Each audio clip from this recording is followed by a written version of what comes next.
Hi everyone, welcome back to my next video. Today we're going to talk about one of the most popular subjects in the whole world of nomad living or van living, RV living, car living. We're going to talk about coffee. Yes, that sacred stuff that we all dream about, it seems like. Now I am the exception. I'm not a drinker of coffee. I don't even like coffee. When I was married, my first wife loved coffee. And I hated it. So if she had been drinking coffee, I wouldn't kiss her. I mean, I just don't like this stuff. But I know most of you do, and you're fanatical about your coffee. So today what we're going to do is have a lesson with my friend Jim and my camera woman Jamie, who is behind the camera right now. And she's going to come out and give different methods of how you can make coffee in your car, your van, your SUV, or even your RV. So we're going to look at different methods, and this is not going to be exhaustive. No, there's way too many ways. No, we just got to talking about it, and we thought, man, between us, we've got a lot of ways. We can at least show you these. And down in the comments, write in and tell us your method. Then we can all learn together. So I'm going to turn it over to Jamie. I'm going to run the camera because I have nothing to contribute here. Now, I am a connoisseur of Diet Pepsi, but that's not very long video, so we're not going to do that video. We're going to do a video about coffee. So Jamie, if you'll come over and take over, I'll go to you. Jamie, say hi. Hi. Okay, and Jim, why don't you go ahead and start with your demonstration? Alrighty. So everybody knows what a Mr. Coffee is. Right. You plug it in. If you have an RV or a big solar array, a big battery bank with an inverter, or are at a park where you can plug in, have a generator, plug it in, put the coffee in, fill it with water, turn it on.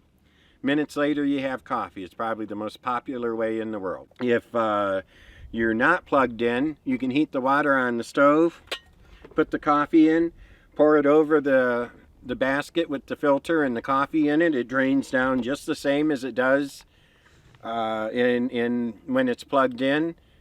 There you go. Same coffee, same effect. Jamie? I also have a little electric percolator. I think it might be from the 70s. It's Empire. You can still pick them up in little antique thrift shops.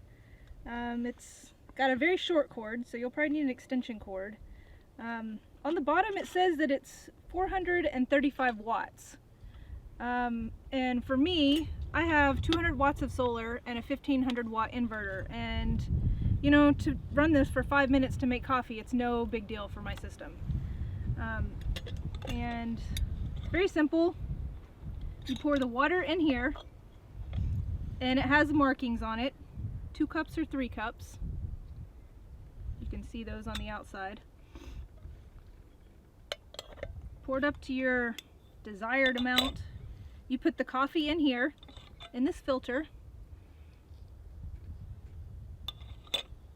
Then you put the little lid to keep the grounds from going back down into the water in the bottom. You put this on, and then just let it go. And, you know, let it go for 5 minutes or so, and you'll have strong enough coffee, I would say. So with your 200 watts, you can run that. Yes. And in the sun, you know, if the sun's shining, I think it would, you know, run my battery down pretty quick if it wasn't sunny outside. Like, I wouldn't do it first thing in the morning. If I need coffee before the sun shines, then I'm going to boil water with my propane stove and then either use this as a pour over method, the same as Jim does for his, or use one of my other methods. Okay, good. And there are propane versions or stovetop versions of percolators, right, that have been used for decades, even longer than Mr. Coffee. Right. So that's probably, most of our listeners and viewers are probably going to be using a percolator. I mean, it's just the simplest, universal. All okay, right. So Jim, what have you got next? Well, I'm going to continue with the pour over method. This is a basket from something like a Mr. Coffee. Heat the water, set it on top of your pot, put a filter, put coffee in there, pour it over, drops down into the pot. There you go, there's hot coffee. You can even keep it warm with a very slow flame under it on the stove. You don't want to get it too hot, it'll boil. You don't want the water to boil. You don't want your coffee to boil. Okay. Different people will tell you there's a perfect temperature for coffee. It's 175, 190. I like very hot coffee, but everybody likes it a little different. But you don't want your coffee afterwards to boil. That'll make it incredibly bitter. Okay. My next method is just the basic French press. I think a lot of people use these and have seen these. You put a couple scoops of your coffee in the bottom. You fill it with hot water. You let it sit for a few minutes, and then you press to put the grounds down on the bottom and pour it out. You can tell that this one's really small, and I prefer doing French press 1 cup at a time because I think the coffee just gets too cold. It's, especially at glass, it sits in there, and if you're making the bigger size, if you don't have enough people to drink it all at the same time, it's just too cold. So I like the small one. I'm not an expert on coffee in any way. Is there much of a difference in flavor in the way you're doing any of these? Yes. Yes? I would say yes, as far as strength goes. I mean, and it's all about how much time you leave the coffee in any of these contraptions. I mean, the pour over, it kind of goes through really quick. But like the French press here, and even the little percolator, and these other methods we're going to go to, you can make really strong coffee just, depending on the length of time that you leave the coffee in the hot water. But I guess a coffee person would know all that. Just someone like me who's never drank coffee wouldn't. Well, and the type of coffee you use is really important also. Yeah, and the grounds, how finely or coarsely ground the coffee is, makes a difference as well. Okay, Jim. All right, so to continue on the press concept, this is called an Aeropress. Puts the coffee grounds in here with the hot water, puts that in there, stirs it, allows it to steep as long as he wants. This filter goes on this cap. Where'd the other blue cup go? Well, we'll just do this. Tips it over like this and presses down slowly until it squeezes all the coffee right on out of the grounds. When you're done, undo it, and unlike the French press that can be quite the mess to clean up at times, all your coffee comes right into this little thing. It's very easy to clean up. Very effective, very quick. Slowest thing is getting the water hot enough to make the coffee. I would say that my favorite, quickest, easiest, and fairly easy to clean up way to make coffee is one of these little Bodum Press pour-over contraptions. I don't see them very often. Usually you see the more cone-shaped Melita, but this actually has a mesh in the bottom, if you can see that. Uh-huh. And you put your, couple of tablespoons of coffee in there, and then this you put over top of it. It also has holes in it, but not as many. And so you press the coffee down in that, and then you just pour hot water into here. And because it's pressed, it takes longer for the water to go through the coffee. And I think it gives it a much richer flavor than just the basic pour-over method. So it's kind of a combination of pour-over and press. Right. And so to your taste, it's one of the best tasting. Yeah, it takes longer for the water to go through the ground, so you're getting more of flavor through there. And I also find it's better if you use fairly finely ground coffee, although it can take longer to go through. Okay. Jim? Now we were talking about strong coffee. I'll show you my favorite method. This is an Italian mocha pot or an espresso maker. If you want mud, Yeah, mud. you use this. Well, as far as I'm concerned, it's all mud, so. Fill the reservoir down here with cold water. Fill this with coffee. Fits in here like this. Top screws on like this. Set it on the burner. It doesn't take very long. Pretty soon the water will be forced up through the grounds, up through a tube here in the middle. It fills this pot. That pot makes one of these cups of coffee. Usually they're intended to make very small, what are they called? Espresso. Espresso cups, which are, the cute little cups you see people drinking like this in cafes.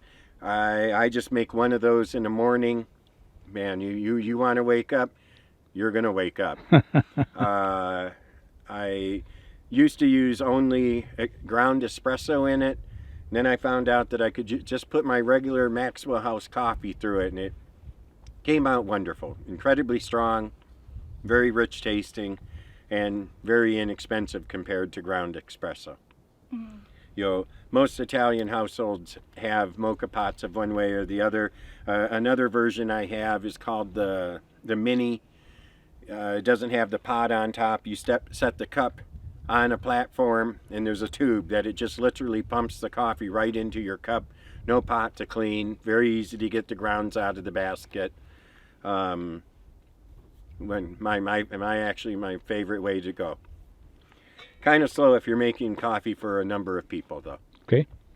I have found I had a different version of that, and you can make it super strong using the espresso and then dilute it and get a couple cups out of it, and then it kind of tastes like regular coffee to me.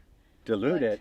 You dilute it. You just add a little more hot water, then you have 2 cups. I know. Dilute it. It depends on how strong you like your coffee.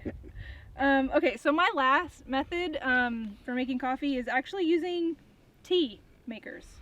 And this is just a little, cotton muslin bag that you put loose leaf tea in. But you can use it for coffee and it does the same thing. And then, you just stick it in your cup of hot water and let it steep for several minutes. Same with this one, it's just a little bit different design. I actually drink yerba mate in the morning, and you just fill it with a tablespoon, stick it in your cup, pour the hot water in, and just do this a few times up and down just to get the water swirling around. And to me, it has the best flavor and is the easiest thing to do. And when you're done, you just whack the grounds out. Nice. I like cleanup. Yeah, this one's a little harder. You kind of have to flip it inside out and get it nice and clean and wash it off. But this one I found, cleans up quite easy. I've used a version of that. Just using one of my coffee filters. Put the coffee in, fold it up, drop it into a cup of hot water. It's kind of like a tea bag. I know some people that actually staple them. I'm not real fond of having metal in my coffee, but somewhat the same situation, just not reusable. I guess we should talk about the most basic type, what's called cowboy coffee. Put the water in the pot, put the coffee grounds in the pot, put it on the stove, heat it up to the desired time and temperature. When you're done, a splash of cold water, or I've heard eggshells, will cause all the coffee grounds to drop to the bottom. Pour it off, there's your coffee. Kind of a mess to clean up, but the most basic concept you could probably have. Well, I guess the next one below that would be instant, but is that sacrilege? No. There's a variety of instant coffees that you can buy, and the same concept without the cleanup, really, because the coffee just dissolves in the water and you're off and running. I think we're connoisseurs. We have very specific taste, and if you can find an instant that you're happy with, it's very basic. It's better than nothing. Yep. It is better than nothing. If you need your coffee, it's better than nothing. It's better than chewing coffee beans. Yeah. Unless they're covered in chocolate. Well, yeah, we can do that. And of course, you can always get it in the best possible way as ice cream. or drive down to the breakfast cafe and have some coffee there. Yeah. Everybody has their favorite place for coffee. Yep. Okay, well, thank you guys for sharing that with us. Hopefully it'll give some different ideas to our viewers at home. And folks, if you have your own favorite method that isn't covered here, put it in the comments, and we will we'll all learn from each other that way. That's the best way to learn. Jamie, do you want to do one more thing? Cheers. Cheers. Okay. Thanks everyone for watching. Until next time, like us on YouTube, subscribe to the channel, and we'll talk to you later.